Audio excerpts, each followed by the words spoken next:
1962 के युद्ध के बाद ही हिंदुस्तान ने पहाड़ों में चीन की चाल नाकाम करने के लिए एक बेहद घातक फोर्स का गठन किया था, जिसका नाम था स्पेशल फ्रंटियर फोर्स, जिसमें शामिल किए गए थे भारत में रहने वाले तिब्बती। और इस फोर्स ने ही पिछले दिनों चीन की चीटी सेना को धूल चटाई और एलएसी की अहम चोटियों से उन्हें खदेड़ कर तिरंगा फहराया।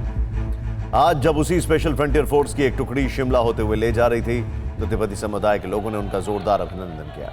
ये वो तिब्बती हैं जिन्हें हिंदुस्तान से उम्मीद है, जिनके लिए हिंदुस्तान ही उम्मीद है। भारत माता की जय के नारों की गूंज के बीच तिब्बती समुदाय के लोगों ने स्पेशल फ्रंटियर फोर्स के जवानों को शुक्रिया कहा, उनका हौसला बढ़ाया और तिब्बती संस्कृति के मुताबिक उनके गाड़ियों पर सफेद कपड़े बांधकर शुभकामनाएं दी, ताकि आगे भी हिंदुस्तान चीन को उसकी हैसियत बताए और उसकी अकल ठिकाने लगाए।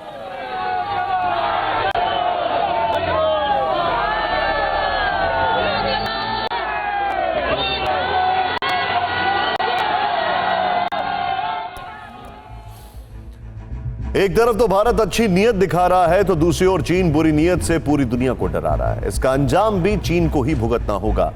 लेकिन चीन की साजिश कितनी गंभीर हो चुकी है, यह आपको बताते हैं। दुनिया को कोरोना वायरस देने वाला यह देश कब युद्ध की तैयारी कर रहा है। एक तरफ वो भारत की सीमा पर तनाव बढ़ा रहा है, तो दूसरी तरफ साउथ चाइना सी से जिन देशों का कारोबार होता है उन्हें भी धमका रहा है। और अब खबर आई है कि चीन अपने युद्धपोतों पर बैलिस्टिक मिसाइलों की तैनाती करने वाला है। पीएलए की ताकत बढ़ाने के लिए रोबोट और स्पेस सैटेलाइट का सहारा लेने वाला है। इसके बाद लहरों पर सफर करना कितना खतरनाक हो जाएगा, यह आप अंदाजा भी नहीं लगा सकते। पूरी दुनिया में कोरोना फैलाने के बाद चीन के राष्ट्रपति शी जिनपिंग इतने मगरूर क्यों हैं? और चीन की सेना पीपल्स लिबरेशन आर्मी ने अपने हथियार क्यों निकाल लिए हैं? इसे समझना है तो चीन पर अमेरिकी डिफेंस डिपार्टमेंट की ताजा रिपोर्ट देखनी होगी, जो बताती है कि चीन ने अपनी सैन्य शक्ति इतनी बढ़ा ली है कि उसे किसी से खतरा नहीं, लेकिन वो दुनिया के लिए एक खतरा जरूर है।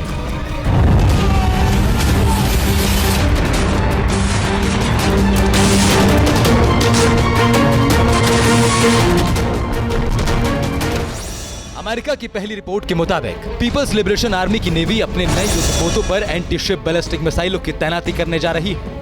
एयरक्राफ्ट कैरियर किलर के नाम से मशहूर ये मिसाइलें दुश्मन के भारी भरकम जंगी जहाजों को भी समंदर में डुबो सकती हैं। बेहद ही ताकतवर देशों को भी बड़ा नुकसान पहुंचा सकती हैं।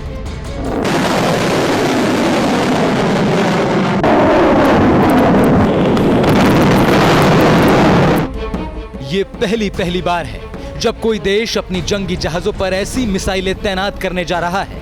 चीन की इस जंगी तैयारी की खबर मिलते ही अमेरिकी रक्षा विभाग ने इसकी जानकारी अमेरिकी संसद को दे दी, क्योंकि ड्रैगन की हरकतों पर नजर रखने के लिए इस वक्त अमेरिका के युद्धपोत प्रशांत महासागर में तैनात हैं।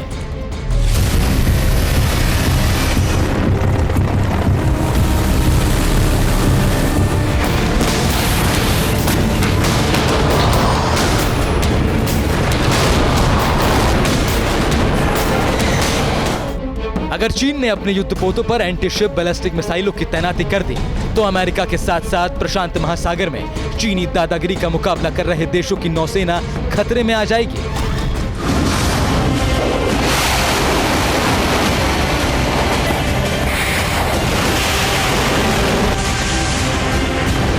आती है कि dragon navy aircraft carrier killer के साथ तेज रफ्तार में दुश्मन पर धावा बोलने वाली लैंड अटैक क्रूजर मिसाइल भी तैयार कर रही है। इन्हें चीन की सबसे advance warship type 055 Renhai class cruiser पर तैनात किया जाएगा, जिसे इसी साल जनवरी में कमीशन किया गया है। 30 अगस्त तक 8 क्रूजर लॉन्च किए जा चुके हैं, यानी चीन जंग की तैयारी में कोई कसर नहीं छोड़ रहा।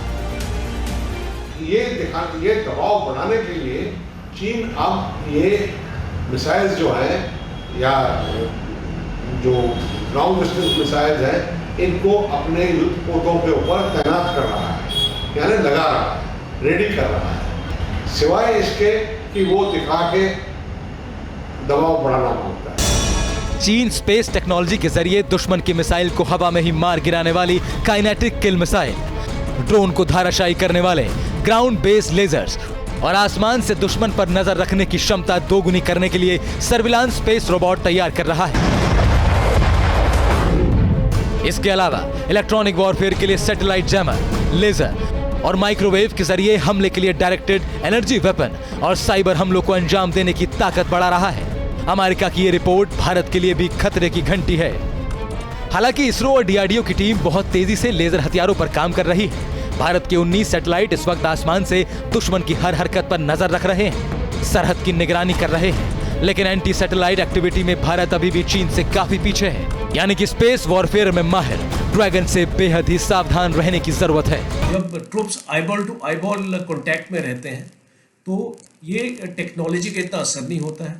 और दूसरा, हमारे पास भी ECCM मेजर्स हैं जो दुश्मन के जैमिंग को न्यूट्रलाइज कर सकते हैं। बर्फीली पहाड़ियों में पूर्वी लद्दाख से लेकर अरुणाचल प्रदेश तक और नीले रण क्षेत्र में हिंद महासागर से लेकर प्रशांत महासागर तक ड्रैगन की दादागिरी दिन ब दिन बढ़ती ही जा रही है। अब तक अपने पड़ोसी देशों को ललकारने वाला चीन अब अमेरिका को भी आंखें दिखाने लगा है। युद्ध की उसकी तैयारी सुपर पावर को भी सतर्क कर रही है। लेकिन एक तरफ साम्यवादी ड्रैगन अकेला है और दूसरी तरफ लोकतांत्रिक देशों की टोली है जो एक साथ जिनपिंग पर बहुत भारी पड़ने वाली है। ताकत का दम दिखाने वाले ड्रैगन का मिलकर सब दम निकालने वाले हैं।